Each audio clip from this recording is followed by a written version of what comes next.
Buenas tardes, queridos alumnos de esta tecnicatura en Ciencias Sagradas. Soy Padre Tomás.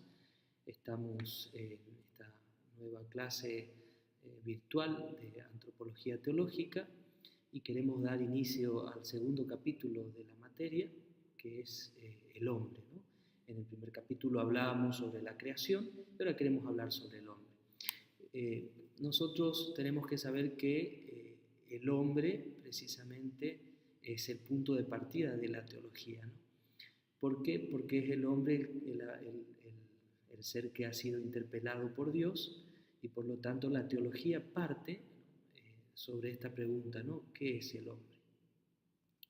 Por eso el Concilio Vaticano II recomienda que el punto de partida de la teología sea la pregunta ¿qué es el hombre? La antropología teológica parte de un hecho concreto, ¿no? ¿Qué hecho concreto? De que el hombre ha sido interpelado por Dios, el Dios de Israel, el Padre de Jesucristo, y ha sido así introducido en la verdad de su ser humano. En esa relación del hombre con Dios, ese hombre que ha sido interpelado, el hombre va a ir descubriendo quién es él. ¿Qué sucede cuando no tenemos una sana antropología que nos diga con verdad qué es el hombre, ¿no? Aquí nos dice un especialista, un teólogo que es un cardenal, Müller, dice, aquí se inicia una dispersión de las respuestas, ¿no? Vamos a tener las respuestas del nihilismo, ¿no? Vamos a tener las respuestas del ateísmo, en definitiva, donde el hombre es un ser para la nada, donde la realidad y el sentido del hombre, la existencia del ser humano, está apoyada en la futilidad, ¿no? Y bueno, el hombre al enfrentarse a esta nada, podríamos decir de alguna manera, crea e inventa la religión, ¿no? Porque no tiene otra salida, ¿no? Esto dice un poquito el ateísmo. Se atribuye entonces el origen de la religión a la tendencia del hombre al autoengaño frente al parecer evidente de la estructura nihilista básica de la existencia, dice, ¿no? Para esta desengañada concepción de sí es asombroso que un hombre razonable pueda creer en Dios, dice el nihilismo, ¿no? Bueno, nosotros tenemos que decir junto con la Gaudium Spes del Concilio Vaticano II que la antropología teológica va a partir del principio de que solo a la luz del hombre nuevo, Jesucristo, es decir, solo en el misterio de la palabra hecha carne, se ilumina verdaderamente el misterio del hombre, ¿no? Tenemos dos opciones: el ateísmo, que nos va a llevar necesariamente a la nada y al absurdo, el hombre ha sido arrojado a la existencia. Tenemos la otra opción de una pseudo religión, que es el esoterismo, ¿no? Donde el hombre está gobernado por fuerzas ocultas, ¿no? Y por eso vamos a tener una gran sociedad de personas consumistas de esta mezcla de religiones orientales, que hoy se está dando mucho esto, ¿no? Entonces, o podemos hacer la opción cristiana de partir de este hecho de la interpelación del hombre por Jesucristo, ¿no? Que es el Dios hecho carne, ¿no? Que nos va a mostrar quién somos en realidad. Entonces, la antropología teológica no se propone como objeto una imagen del hombre abstracta, como lo suele hacer la filosofía, ¿no? Como lo hace el idealismo. No parte de esa idea abstracta del hombre obtenida a partir de conocimientos racionales o del testimonio de la revelación, sino el hombre concreto y real, ¿no? Pero cuenta al mismo tiempo con la posibilidad de esclarecer su situación con ayuda de la razón y a la luz también de la revelación personal de Dios en la fe. Entonces, toda nuestra materia está centrada en esta relación, ¿no? Nosotros estamos haciendo teología, no biología, ¿no? Por lo tanto, la razón de la materia no va a estar apoyada en el origen natural del hombre, no vamos a centrarnos en las teorías, en la evolución, como decíamos en las clases pasadas, sería, ¿no? O sea, vamos a centrarlo en esta relación teológica, sería, ¿no? O sea, por ejemplo, ¿no? Cuando hablemos de la muerte, en el Génesis, por ejemplo, donde la muerte entra por el pecado, bueno, vamos a ver a qué muerte se refiere el libro del Génesis, ¿no? No se refiere solamente al hecho de la muerte material concretamente, sino precisamente una muerte teológica, ¿no? A la muerte de la relación, de esa relación de la que había sido podríamos decir así, bendecido el hombre en el origen, ¿no? Ahora ya me estoy yendo por las ramas, pero quiero que entendamos que nosotros partimos de esta relación, ¿no? Del hombre con Dios. Entonces, esto no se nos tiene que salir de la cabeza, porque una vez que salimos de esta categoría, ¿no? Teológica, toda la materia va a pasar va a irse para otras ramas, sería, ¿no? Y a desorientarse, ¿no? Sigo leyendo algún párrafo más del libro de Müller antes de ir al PowerPoint que figura en la pantalla, ¿no? Entonces, todo ser humano se encuentra en un contexto histórico, político, cultural previamente dado. También esta concreta situación previa es objeto de su análisis. Por consiguiente, para la antropología teológica no es indiferente, por ejemplo, que su sujeto, el hombre, ¿no?, se encuentre entre los pobres o entre los ricos, que haya nacido esclavo señor, que sufra bajo quebranto físico o experiencias traumáticas, o disfrute de una excelente salud física, ¿no? Para la teología no es indiferente esto, ¿no?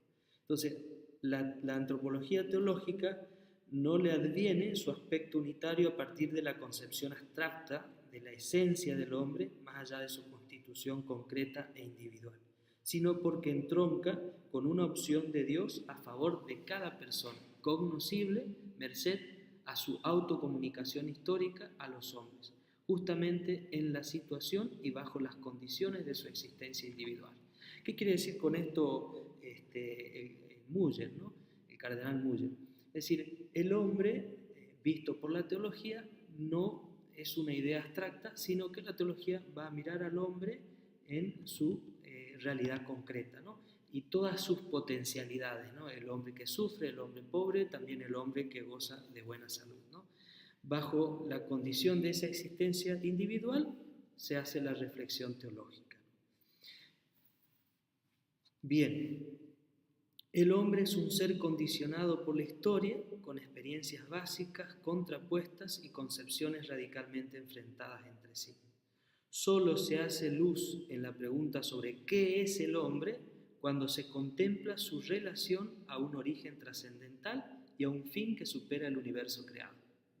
O sea, solo, dice la teología, dice, solo se hace luz en la pregunta sobre qué es el hombre cuando se contempla su relación a un origen trascendental y a un fin que supera el universo creado. El hombre es el ser vivo que está referido por su espíritu a un fundamento no material en el que se basa la existencia del mundo empírico del que el mismo hombre forma parte. Es decir, por la misma realidad espiritual del hombre, el hombre siempre va a estar referido a algo trascendental, ¿no? Algo que va más allá de la misma realidad creada, ¿no?, material. La fe cristiana se basa en la experiencia de que este misterio absoluto y santo que trasciende el pensamiento se ha hecho accesible en el Dios de Israel y Padre de Jesucristo como respuesta al problema no resuelto de qué es el hombre para sí mismo. Entonces, ¿qué es el hombre para sí mismo? Vamos a ir descubriéndolo en la medida que veamos esta revelación en Jesucristo. Ahora vamos a ir desarrollando en las otras clases la teología que nos regala la revelación en el libro del Génesis, en los demás textos del Antiguo Testamento, en el magisterio de la Iglesia, en los padres de la Iglesia. ¿Qué sucede cuando no tenemos una sana antropología que nos diga con verdad qué es el hombre? Bueno, en este pequeño PowerPoint, así como también después en el material de lectura que les voy a dar, voy a citar algunos párrafos de un teólogo que se llama Scott Hahn, que es un teólogo moderno, que era un pastor protestante que se convierte al catolicismo y comienza a desarrollar la teología católica, ¿no? Entonces él está reflexionando en este caso sobre el sacerdocio católico, en este párrafo que voy a hablar, pero habla concretamente sobre el hombre, ¿no? Y me daba luz para hablar sobre cuando las concepciones del hombre son concepciones materialistas o hedonistas, ¿qué resultado hay? Sería, ¿no? Entonces él se hace esta pregunta, ¿no? ¿Por qué tantos hombres buscan satisfacción donde no la hay? ¿Por qué nos aferramos a ciertas caricaturas en lugar de lo verdadero? ¿Por qué creemos en una masculinidad distorsionada que ofrecen los medios de comunicación? Pregunta, ¿no? Creemos en todo eso precisamente porque son caricaturas, son falsificaciones, estereotipos. Todas esas falsedades están basadas en una verdad de la que dependen, ¿no? Aunque la simplifican, distorsionan o exageran en exceso.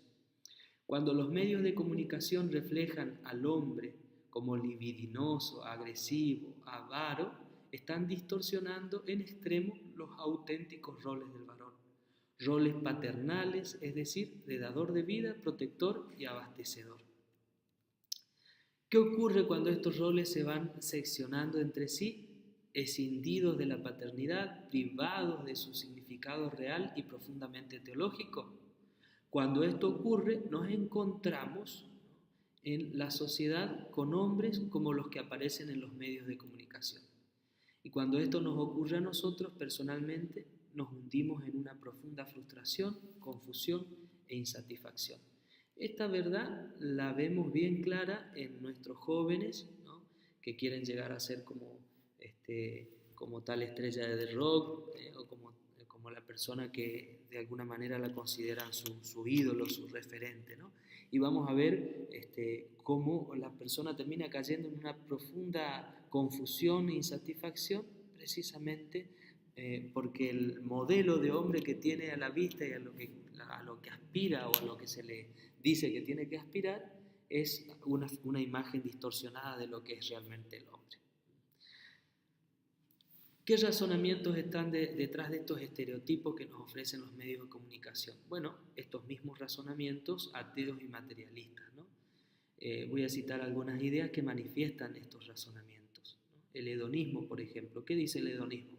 El único bien que se lleva el hombre de su existencia es el placer, porque la única verdad para el destino del hombre es la muerte. Ahora está en cada cual analizar cuál es su placer o cuáles son los placeres que lo benefician. ¿Qué hay detrás de esto? Bueno, precisamente una concepción materialista donde el hombre es un ser caduco, todo termina con la muerte, no hay trascendencia, no hay más allá, y por lo tanto hay que sacarle lo mayor posible a la vida, ¿no? Y eso bajo cualquier condición, podríamos decir así, no importan los medios, hay que conseguir esto que estamos buscando, ¿no? Entonces, pensemos en este texto de la palabra de Dios que nos ofrece San Pablo. Dice, si Cristo nos resucitó, comamos y bebamos que mañana moriremos, ¿no? Bueno, precisamente el hedonismo tiene una visión de este tipo, ¿no? Comamos y bebamos que mañana moriremos. Busquemos sacarle el mayor placer a la vida, porque la vida no tiene más sentido que la muerte, y punto final, ¿no? Bueno, detrás de este razonamiento podemos encontrar al hombre de hoy, ¿no? Que puede llegar a vivir en los excesos, como suele pasar, ¿no? El relativismo, ¿qué nos dice? Cada uno es dueño de su propia verdad, ya que fuera de la propia verdad todo es relativo, ¿no? Entonces podemos ver que se cae en un profundo individualismo y por lo tanto la verdad no existe, ¿no? Si cada uno es dueño de su propia verdad, y precisamente el relativismo va a partir de una idea del hombre, porque cada uno tendrá su verdad y tendrá una idea del hombre, ¿no? Y si parto de una idea del hombre, no parto del hombre, que es en realidad, ¿no? Voy a partir de algún aspecto que a mí me puede llegar a gustar, pero no voy a tener al hombre real, ¿no? Y cuál va a ser el fin y cuál va a ser el sentido por el que el hombre está en el mundo, sería, ¿no? Entonces tampoco el relativismo ni el hedonismo nos van a dar una solución. Estos razonamientos sostienen el frágil mundo de los hombres modernos, que se elevan altivos, ¿no? Convencidos de su verdad, y no es más que un castillo de naipes, ¿no? Que al soplo de la desilusión tira por los suelos la felicidad del hombre, reduciéndolo a un esclavismo fatal, encerrado en el propio ego, ¿no? Y esto se nota, lo vamos a notar cada vez que abrimos el periódico, cada vez que prendemos la radio o vemos la televisión, notamos cómo la desilusión, el fracaso llevan al hombre a un esclavismo, el esclavismo de placeres vanos, ¿no? De la droga, de alguna dependencia, ¿no? Entonces vamos a encontrar en el fondo al hombre encerrado en ese ego, profundamente encerrado en ese ego. A este respecto decía el Papa Juan Pablo II, la persona es un ser para el que la única dimensión adecuada es el amor. El hombre se afirma a sí mismo de manera más completa dándose. Si no se acepta la perspectiva del don de sí mismo, subsistirá siempre el peligro de una libertad egoísta. Una expresión concreta de esto lo encontramos sencillamente en el Evangelio, ¿no? Si el hombre vive para sí mismo, dice el Señor, se pierde, ¿no? En cambio, la persona que vive, que se da, es la persona que se gana para la vida eterna, ¿no? Entonces, el Evangelio nos ofrece una visión muy clara de los derechos humanos, va a terminar diciendo el Papa Juan Pablo II, ¿no? Entonces, fijémonos que sin esto, sin esta perspectiva del don de sí mismo, corremos este peligro de una libertad egoísta, ¿no? En la que el hombre de hoy vive. ¿Qué estudiaremos entonces en este apartado, ¿no? Vamos a los objetivos. Acá vimos un poquitito la importancia, ¿no? Si hay una mala antropología que sostiene mi vida y que sostiene también todo lo que yo puedo decir del hombre, por supuesto que voy a llevar al hombre a un callejón sin salida, ¿no? Por eso, ¿qué vamos a estudiar? ¿Cuáles son los objetivos? Con el estudio de la antropología teológica vamos a ver cómo se interpreta el origen y el fin del hombre a la luz de esta autorrevelación histórica de Dios en Jesucristo. Abarcaremos en esta parte de la materia la mirada sobre el hombre, su condición de criatura, la imagen y semejanza con Dios, la personalidad, la sociabilidad, la espiritualidad, la libertad, la corporeidad y la historicidad. La antropología teológica dialoga en este apartado con la antropología filosófica. En torno a los aspectos comunes de la pregunta radical decíamos hoy, ¿qué es el hombre? Reflexionaremos también sobre el estado originario del hombre y su unidad primitiva de naturaleza y gracia, ¿no? La ruptura de su relación con Dios y con sus semejantes a causa del pecado, experiencia de la negatividad y de la deficiencia en el sufrimiento y la muerte y esperanza de una redención total. Este final que acabo de citar precisamente se va a ver con el Padre Martín, pecado y gracia, ¿no? En el tercer capítulo de esta materia, que es sobre el pecado y la gracia, ¿no?